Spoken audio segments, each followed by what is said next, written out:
और मैं हाथ जोड़े कहूंगा शासन प्रशासन के लोगों से, पुलिस के लोगों से कि देखो बेवजह तो टकराना नहीं, और अगर बिल्कुल ही हो जाए तो बच्चियों को छोड़ देना। जितनी लाठियों में जोर है हम पे आजमा लेना भाई।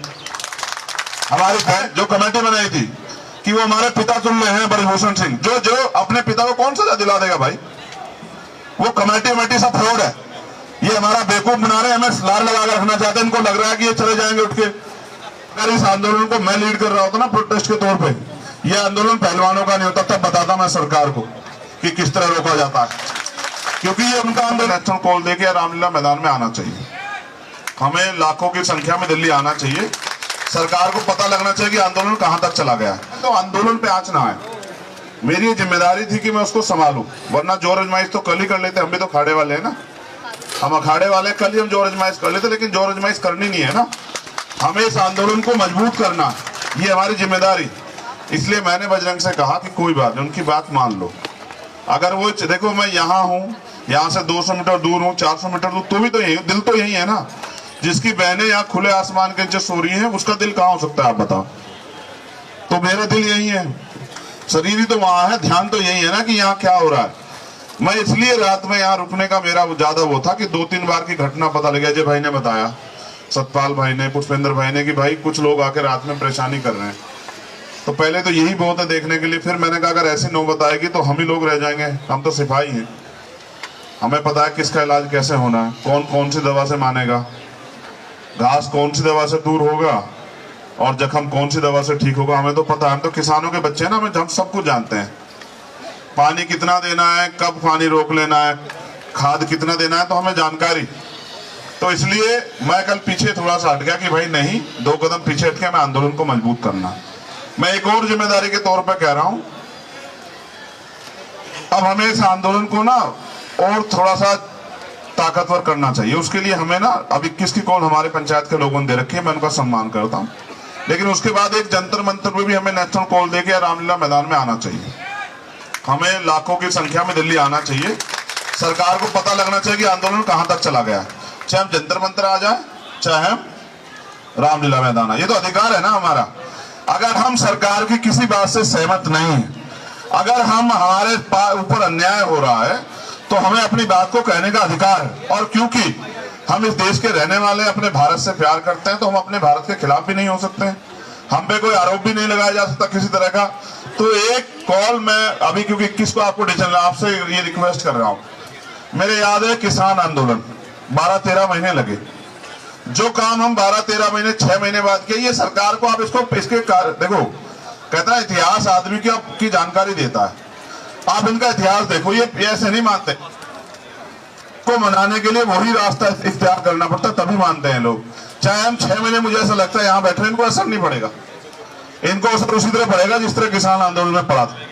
इसलिए चाहे हम 6 महीने बाद फैसला लें, क्योंकि आप मुखिया हो हमारे, आप सीनियर लोग, आपको फैसला लेना है। 21 तारीख को आप बैठोगे, हम आपका इंतजार कर रहे हैं। हम भी निर्णय ले लेते, लेकिन हम आपकी बात को छोटी नहीं करना चाहते। हम आपकी बात का सम्मान रखना चाहते हैं, उसको सर माथे रखना चाहते हैं।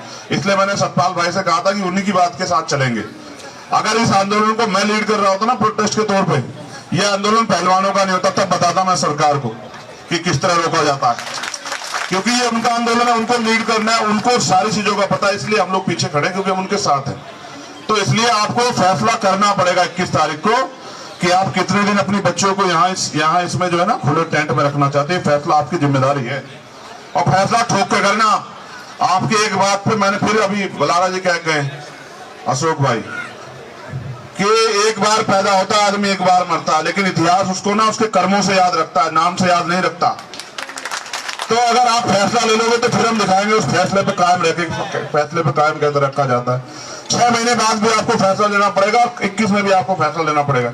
आप इनको वो समझ रहे हो क्या, ये हंस है क्या? ये लोग, ये हंस नहीं है, ये तो नेवले हैं, समझ रहे हो? इनके दांत देखो आप कितने खतरनाक है। ये इन्होंने चरित्रहीन से ज्यादा क्या नहीं किया। इनको करना यह चाहिए था कि ये कहते ठीक है जी, हम जिसने अपराध किया हम उसको सजा दिलाने मदद कराएंगे। बताओ, इनका एक नेता बोला क्या? ये चुनाव के बीच तो आगे बहुत बोलते हैं, बोला एक ना एक नेता की करा दो जांच। और कमेटी कल की आप पढ़ लो, उसमें रिपोर्ट में लिखा हुआ है। वो कह रहे हैं, जो कमेटी बनाई थी, कि वो हमारे पिता चुन रहे हैं ब्रजभूषण सिंह, जो अपने पिता को कौन सजा दिला देगा भाई? वो कमेटी सब फ्रॉड है। ये हमारा बेवकूफ बना रहे हैं, हमें लार लगा कर रखना चाहते हैं। इनको लग रहा है कि ये चले जाएंगे उठ के। इन्हें ये नहीं पता कि हम किसान हैं, हम मजदूर हैं। हम तो बीज देख के बता देते कैसी फसल होगी, हम इन्हें जानते हैं। मैं इसलिए आपसे कह रहा हूं, फैसला 21 तारीख को ठोक कर करना, और ऐसा करना कि मैं भी याद रहे। ये हमारी ताकत को आजमाने का काम कर रहे हैं। आप ये देख लो क्या हालत होगी है। 24 दिन हो गए और इनको एक शब्द नहीं निकल रहा है इनके मुंह से। ये करना नहीं चाहते। ये तब करेंगे जब हम इनकी छत पे गोड्डा रख देंगे ना, तब करेंगे ये काम। ऐसा नहीं करेंगे, और हमें रखना आता है। इसलिए मैंने कहा था कि खुंटा ठोकेंगे। तो मैं आपसे कहने के लिए आया, आपसे तो इसलिए मुझे कहना था, मेरे दिल में बात थी कि आपसे कहूं। अगर आपने कहीं इन्हें कोई और टाइम दे दिया, अभी आज 7 के बाद 15 दिन दिए ना, कुछ बदला है? क्यों भाई? हाँ ठीक है, बहुत बढ़िया। फिर दूसरी बात यह है कि अन्याय करने वाले से अन्याय सहने वाला ज्यादा दोषी होता है। अन्याय हो रहा है इसलिए हम लोग यहाँ हैं। कल हम सड़क पे यही बताने गए थे कि देखो इस अन्याय को देखो और समझो। आज इनके साथ है, कल किसी और के साथ होगा, परसों किसी और के साथ होगा। हमें इस अन्याय को आज ही रोकना पड़ेगा। ये बात बहन बेटियों के सम्मान की है। तो बहुत अच्छा है, सब लोग इकट्ठा हो रहे हैं, आंदोलन मजबूत हो रहा है। मैं तो यही उनके पास शाम के टाइम हम भी तय करेंगे। कल तो उनकी बात थी, हमें उसमें होने का। अगर वो चाहेंगे उस तरह से भी हम आंदोलन को मदद करें, उस तरह भी कर देंगे। लेकिन हमारा अंतिम लक्ष्य ये है कि जब तक हम इस आंदोलन को जीतेंगे नहीं, तब तक हम यहाँ से हटेंगे नहीं। ये बात सरकार अच्छी तरह समझ ले, और शासन प्रशासन भी समझ ले। और मैं हाथ जोड़े कहूंगा शासन प्रशासन के लोगों से, पुलिस के लोगों से, कि देखो बेवजह तो टकराना नहीं। और अगर बिल्कुल ही हो जाए तो बच्चियों को छोड़ देना। जितनी लाठियों में जोर है हम पे आजमा लेना भाई। हमारी बहन बेटियों की तरफ वो मत करना। उस दिन रात की वो आज भी याद है हमें। मैं आपसे हाथ जोड़ के ये बात कहूंगा पुलिस प्रशासन के लोगों से, जमीन भी रखो, रीढ़ की हड्डी भी रखो। तुम भी किसान का मेरे को बेटे हो। कभी कभी तुम्हारी हरकतें ऐसी हो जाती है कि शर्म आती है कि हमारे अपने लोग। इसलिए आपसे कहना है कि आप अगर जोर जमाइश हो तो ये हम देंगे इसके लिए कुर्बानियां। हम शहीद आजम भगत सिंह को मानने वाले लोग हैं, हम बाबा साहब अम्बेडकर सर छोटे राम जी को मानने वाले लोग हैं। और अन्याय के आगे कभी हार नहीं मानी हम लोगों ने, इसके आगे भी नहीं मानेंगे। और अगर अन्याय करने वाला समझता है कि वो खुदा है, वो बहुत ताकतवर है। याद रखो कि आपसे बड़े बड़े ताकतवर लोगों को धूल चाटनी पड़ी है। जो बच्चियां जिनके नाम चले गए, उनके घर गुंडे भेज रहे हैं, उन पे जोर आजमाइश कर रहे हैं, उनको धमका रहे हैं, उनको पैसों का लालच दे रहे हैं। इज्जत से बड़े पैसे होते क्या आप मुझे बताओ? मांसाहार आदमी भूखा रह सकता है लेकिन अपमानित होकर नहीं रह सकता। ये इन्होंने हमारी पगड़ी के साथ खिलवाड़ की है। इनको इनका सबक सिखाएंगे हम लोग। क्या तो वो आदमी, जिस आदमी पर जो अपराधी है उसको सजा मिले और न्याय सम्मत बात हो। आप सब लोग सुन लो, विधि के समक्ष सब लोग बराबर हैं। जैसा हमारे साथी कह रहे थे, अगर ये अपराध किसी आम आदमी ने किया होता तो उसके घर के लोग बैठे होते। ये ताकत है कि उस ताकत के दम पे वो बड़ी बड़ी बातें कर रहे हैं और उनको कुछ नहीं कहा जा रहा है, उनसे पूछताछ हो रही है। और हमें हमारी बात को जो